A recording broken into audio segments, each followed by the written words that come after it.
tous.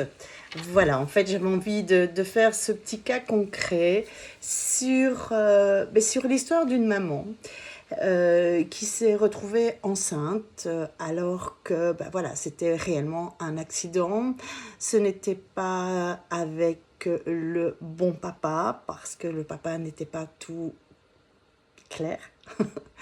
Et elle est venue vers moi et moi je lui ai dit très très vite qu'il fallait qu'elle dise la vérité, qu'un enfant en fait ressent tout, tout. Même ce qui n'a jamais été dit. Mais alors si en plus vous parlez d'une situation qui vous encombre, une situation qui peut être une situation familiale qui vous encombre, l'enfant il capte tout. Et ce qui va se passer, et ce que l'on voit en psychologie et en transgénérationnel, c'est qu'effectivement, ces enfants qui n'ont pas toutes les informations, mais qui le ressentent, se créent leur propre vérité. Et ce qui va se passer dans leur vie, c'est des répétitions. Des répétitions parce que quelque chose à l'intérieur d'eux essaie de comprendre ce qu'ils ont capté, ce qu'ils ont ressenti. Et donc, on a comme ça des répétitions de viols, d'inceste, de faillite, de perte d'argent.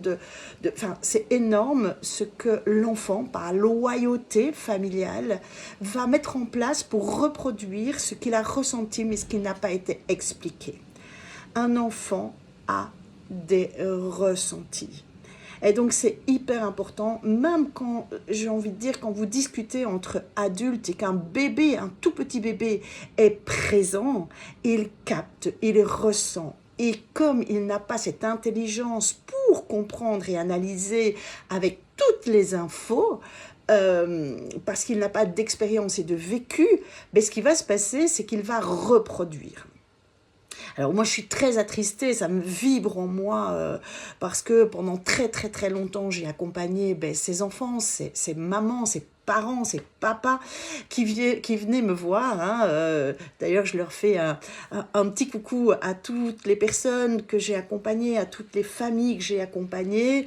Ce qui est marrant, c'est qu'aujourd'hui j'ai des enfants de 25, 28 ans qui viennent me voir et en me disant « Mais Cathy, je ne voulais personne d'autre que toi. J'ai demandé de nouveau ton numéro de téléphone à maman parce que je suis face à un dilemme dans ma vie et c'était toi que je voulais. » Et ça, je suis reconnaissante forcément et c'est qu'effectivement, oui, à un certain moment, je pense qu'il faut se faire accompagner, qu'il faut vraiment aller trouver la personne qui va vous diriger vers ce que l'enfant peut ressentir, vers ce que l'enfant peut comprendre à l'intérieur de lui à travers les mots et à travers l'expérience et le vécu intragénérationnel.